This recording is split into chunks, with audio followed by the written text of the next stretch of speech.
ঝোপের আড়াল থেকে রমেশ আর রত্না দেখল একটা কুজো বুড়ি হাত লম্বা করে লিচু পাড়ছে। আর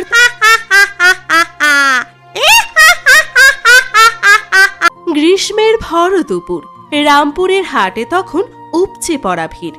গরমের চোটে মানুষের প্রাণ প্রায় শেষ। ঠিক এই সময় হাটের এক কোণে এক অদ্ভুত কুজো বুড়িকে দেখা গেল।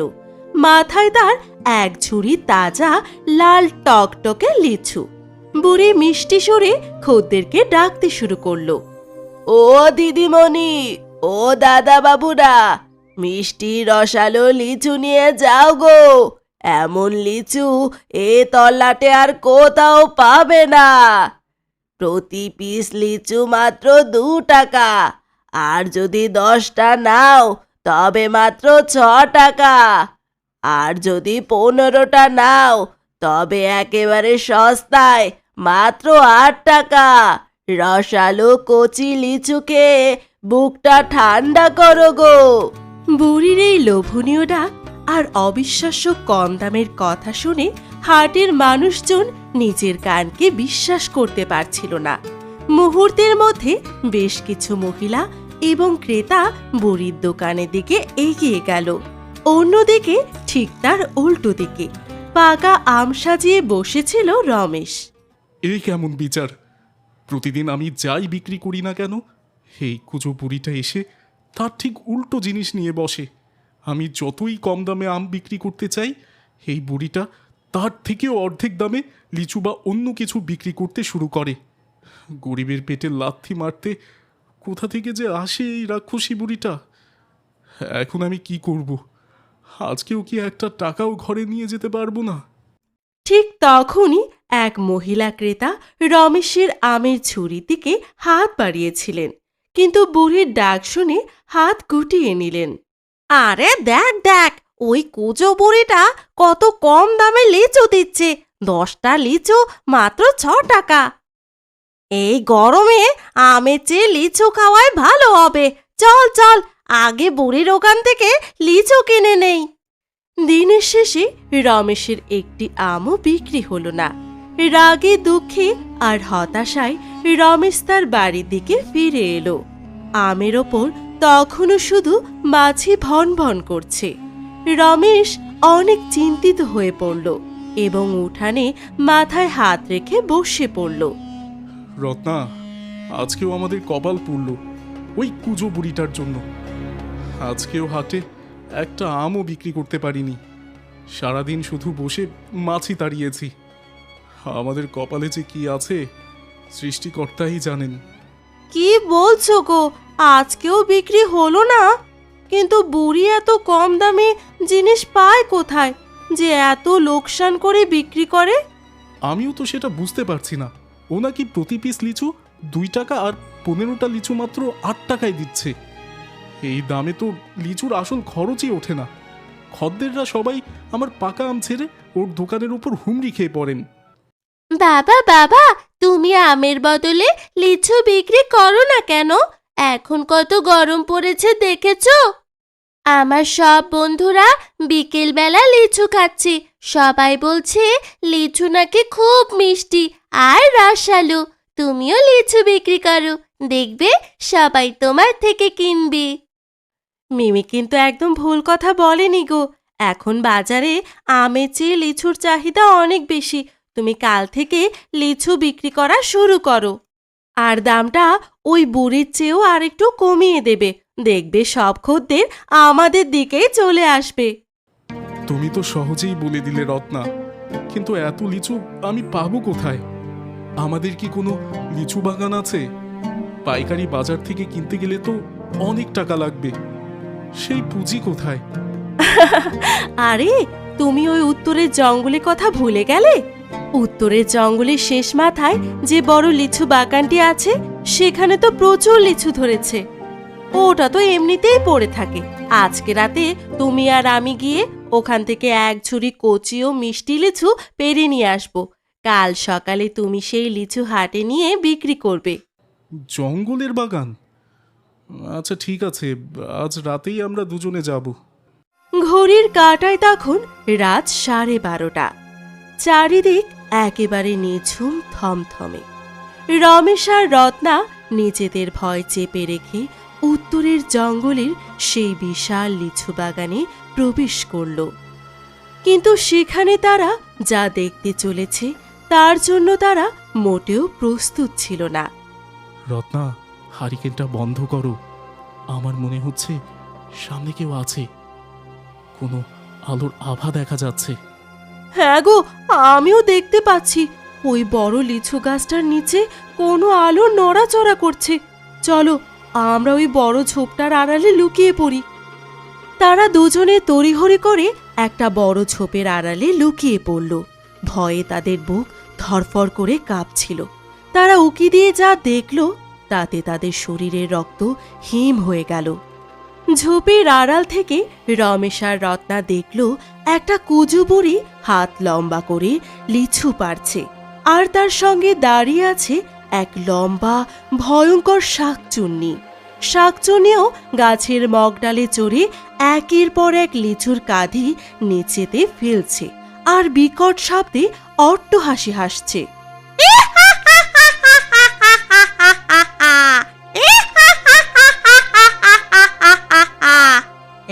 নাও আরো এক কাঁদি লাল লিচু।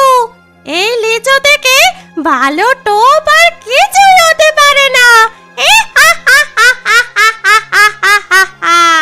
ঠিকই বলেছিস রে মা।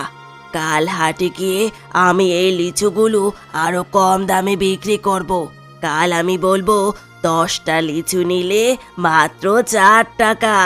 লোভী মানুষগুলো আমার লিচু কিনে খাবে আর তারপর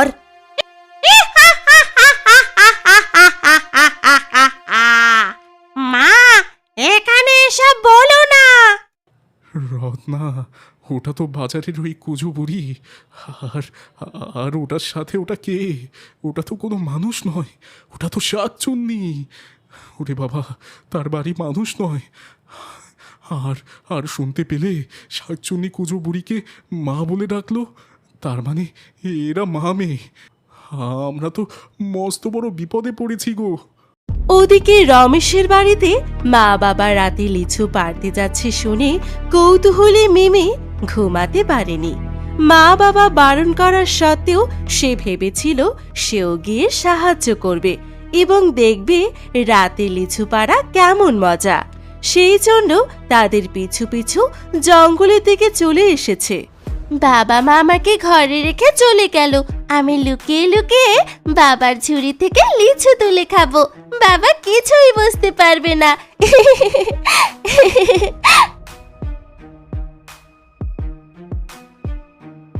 মিমি হাঁটতে হাঁটতে হঠাৎ সে লিচু বাগানের কাছাকাছি চলে আসে এবং গাছের তলায় জ্বলতে থাকা লণ্ঠনের আলোয় সে সরাসরি শাকচুন্নি ও কুচুবুড়িকে দেখে ফেলে। শাকচুন্নির সেই ঝুলন্ত পা আর ভয়ঙ্কর চেহারা দেখে মিমি আর নিজের ভয় ধরে রাখতে পারল না। ও মা গো, ভূত, বাঁচাও বাবা, বাবা। মিমির চিৎকারে কুচুবুড়ি ও শাকচুন্নি চমকে ওঠে এবং পলকের মধ্যে মিমির দিকে তাকায়।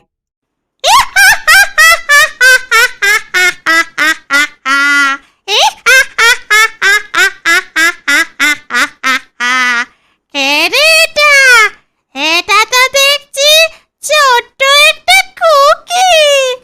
আমাদের দেখে ফেলেছে তাহলে। ওকে তো যেতে দেওয়া যাবে না। ঠিক বলেছিস। একে যদি এখান থেকে ছেড়ে দেই তবে এই গ্রামের সবাইকে আমাদের কথা বলে দেবে। একে ধর, তাড়াতাড়ি তাড়াতাড়ি ধর। এরপর শাকচুন্নি মিমিকে চ্যাংদোলা করে তুলে নিয়ে অন্ধকারের মধ্যে অদৃশ্য হয়ে গেল। শাকচুন্নি আর বুড়ির সেই ভয়ঙ্কর রূপ দেখে রমেশ ও রত্না প্রাণ ভয়ে জঙ্গল থেকে এক ছোটে বাড়ির দিকে ফিরে এসেছে। কিন্তু ঘরে পা দিতেই তাদের উপর যেন বজ্রপাত হলো। ওগো, আমাদের মিমি কোথায়? বিছানায় তো নেই। মিমি, ও মিমি, কোথায় গেলি মা? সে কি, মিমি তো ঘরেই ঘুমাচ্ছিল। ও এত রাতে কোথায় যাবে? তবে কি ও আমাদের পিছন পিছন জঙ্গলে গিয়েছিল?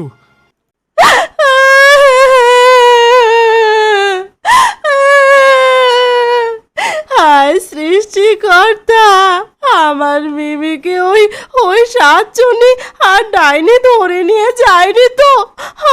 আমি এখন কি করব গো? আমার বুকটা ফেটে যাচ্ছে। সারাটি রাত রমেশ আর রত্না একটু ঘুমাতে পারল না। ভোরের আলো ফোটার সাথে সাথেই তারা গ্রামের আনাচে কানাচে ঝোপে ছাড়ে মিমিকে পাগলের মতো খুঁজে বেড়াতে লাগলো, কিন্তু মিমির কোনো হদিশ মিলল না। সকাল হয়ে গেছে, মেয়েকে না পেয়ে রমেশ দিশেহারা, কিন্তু সংসারের তাগিদে আর পেটের দায়ে সে আবার হাটে আসে। আজ সে আমের দাম একেবারে কমিয়ে দিয়েছে, তবুও কেউ তার দিকে তাকাচ্ছে না। নিয়ে যান, পাকা আম নিয়ে যান, মাত্র 2 টাকা কিলো, 2 টাকা কেজি আম নিয়ে যান। কিন্তু আশ্চর্যের বিষয়, এত কম দামেও কেউ রমেশের আম ছুঁয়েও দেখছে না। সবাই যেন মন্ত্রমুগ্ধের মতো ছুটে যাচ্ছে কুজু বুড়ির দোকানের দিকে। বুড়ির দোকানে আজ যেন পাগলামি শুরু হয়েছে।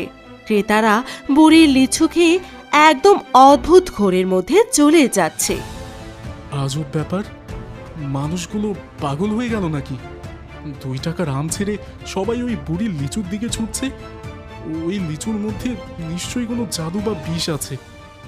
রত্না ঠিকই বলেছিল, এই বুড়ি কোনো সাধারণ মানুষ না।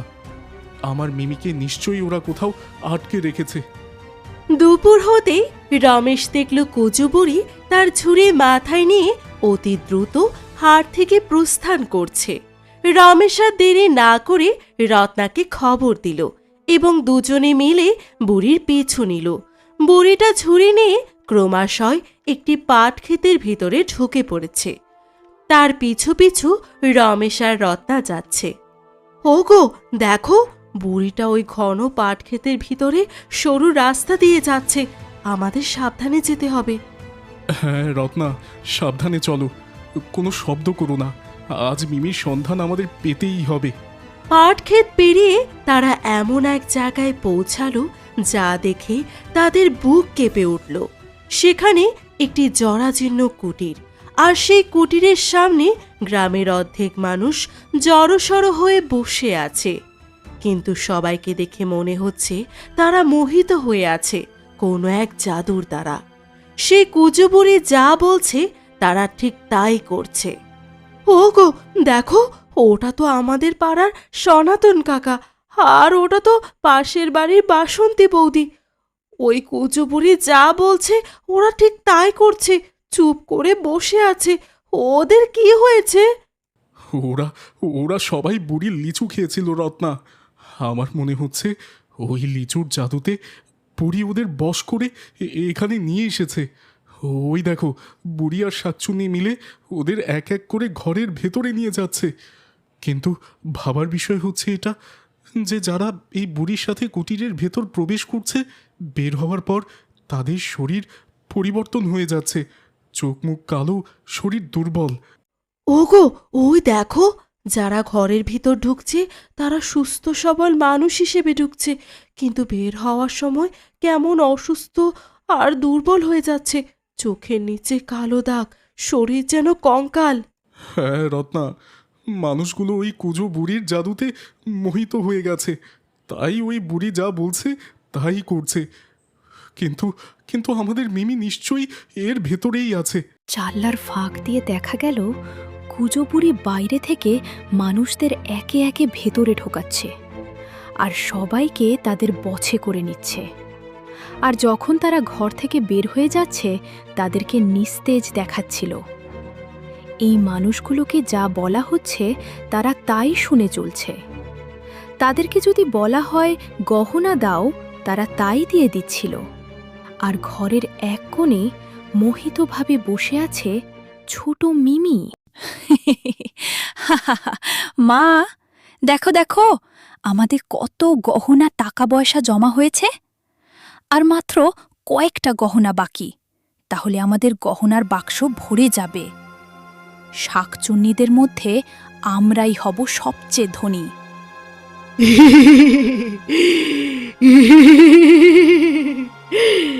ঠিকই বলেছিস রে মা। আর মাত্র কালকের দিনটা, কালকে যদি লিচুগুলো আরও কম দামে বিক্রি করতে পারি, তবে আমাদের ঘরে আরও গহনা আসবে, গহনার বাক্স পূর্ণ হয়ে যাবে। আমরা সেগুলো বিক্রি করে অনেক টাকা পাবো। এর ফলে আমরা শাকচুন্নি রাজ্যে আমাদের আসল শক্তি ফিরে পাবো।